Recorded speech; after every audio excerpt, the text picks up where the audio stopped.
નાળુ વેકેશનમાં statue of યુનિટીમાં પ્રવાસીઓનો ભારે ઘસારો જોવા મળ્યો છે। એક મહિનામાં 2.50 લાખથી વધુ પ્રવાસીઓએ સ્ટેચ્યુ ઓફ યુનિટીની મુલાકાત લીધી છે, જે ગત વર્ષ કરતાં 1,75,000 વધુ છે।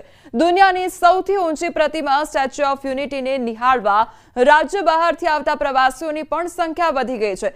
સાથે તમામ પ્રવાસીઓ સ્ટેચ્યુ ઓફ યુનિટી ખાતે થયેલ વ્યવસ્થાઓની પણ પ્રશંસા કરી રહ્યા છે।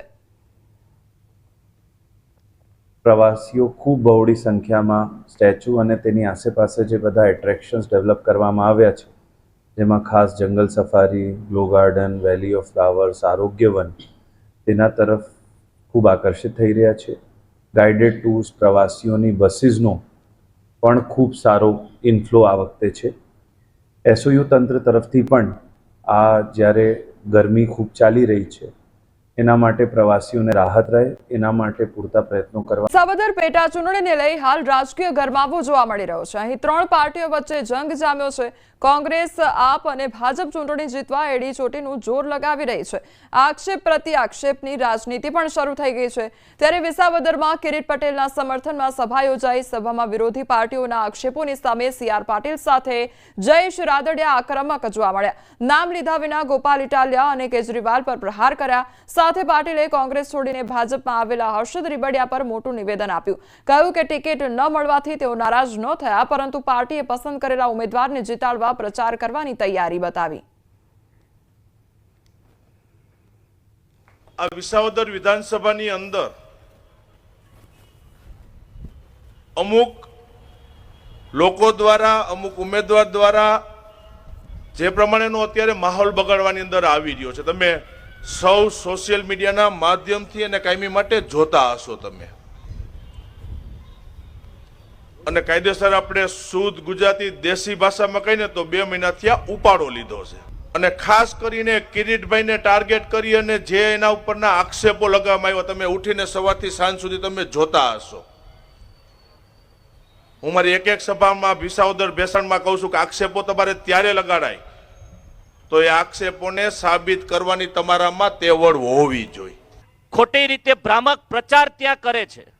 ઘણા લોકો બહારથી, ત્યાં ભરૂચથી હોય કે સુરેન્દ્રનગરથી હોય કે બોટાદથી હોય, આ બધા લોકો ત્યાં આવી અને ખોટી સવારમાં ઉઠી અને ખોટી વાતો ત્યાં ભ્રામક પ્રચાર કરાવી રહ્યા છે કે 2 મહિનાથી એક ઉમેદવાર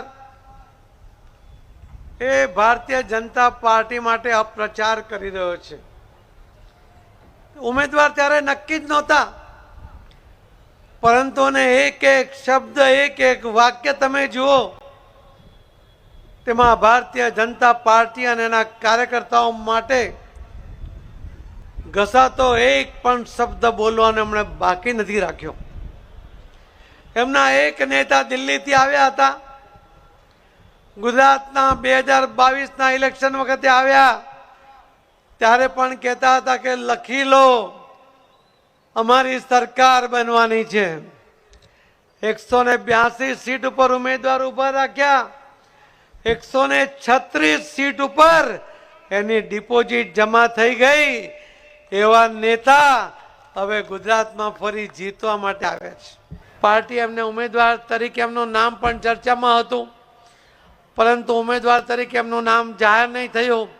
ત્યારે પહેલો ફોન એમણે મને કર્યો કે જરાય ચિંતા નહીં કરતા, હું માથા પર સાફો બાંધીને, એ પેલો બાંધે છે ને, શું બાંધે છે સર?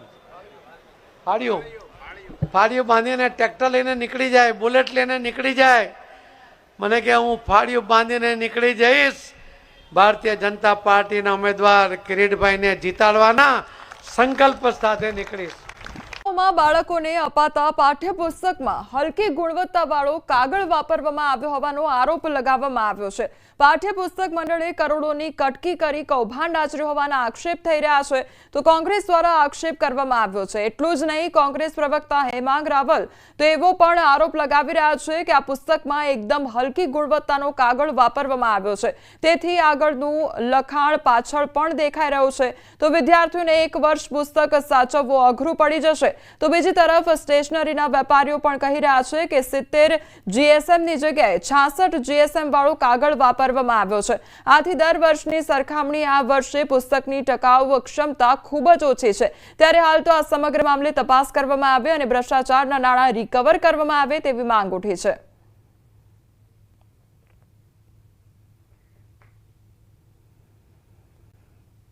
કાગળની ક્વોલિટી છે આ વખતે હલકી વાપરવામાં આવેલી છે અને એ એક લેબ ટેસ્ટિંગ દ્વારા સાબિત પણ થઈ ગયું છે આજે કે આ કાગળ જે છે એ 70 GSMના બદલે 66 GSMનો વાપરવામાં આવ્યો છે અને 92ની બ્રાઇટનેસની જગ્યાએ એ 85ની બ્રાઇટનેસ 75ની બ્રાઇટનેસ રાખવામાં આવેલી છે।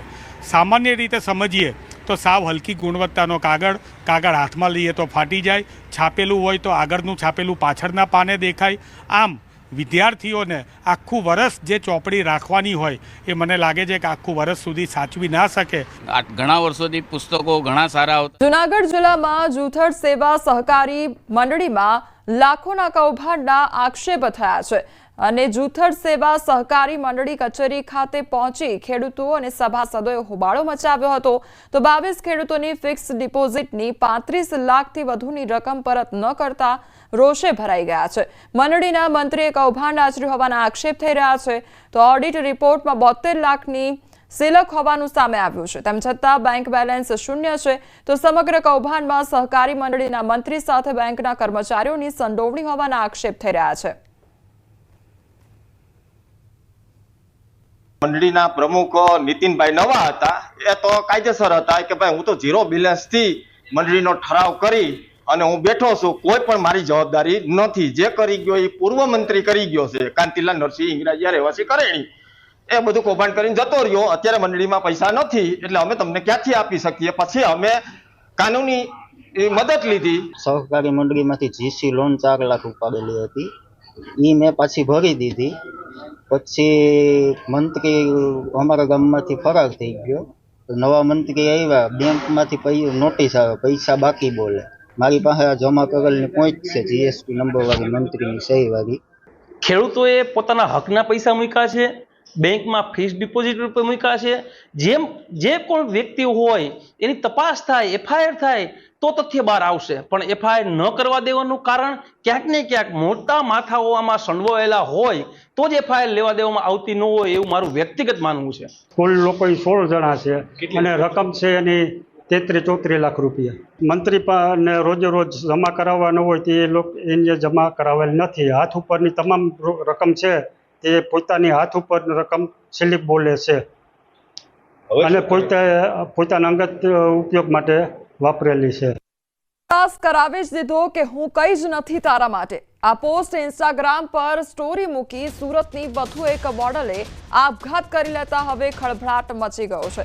સુરતના આઠવા વિસ્તારમાં ચોંકાવનારી ઘટના સામે આવી છે, જેમાં આઠવા વિસ્તારમાં આવેલી ખાનગી એજન્સીમાં કામ કરતી મોડલ અંજલિ વરમોરાએ આત્મહત્યા કરી લીધી હોવાનું જાણવા મળ્યું છે। આ ઘટનાએ સ્થાનિક સમુદાય અને સોશિયલ મીડિયામાં ભારે ચર્ચા જગાવી છે।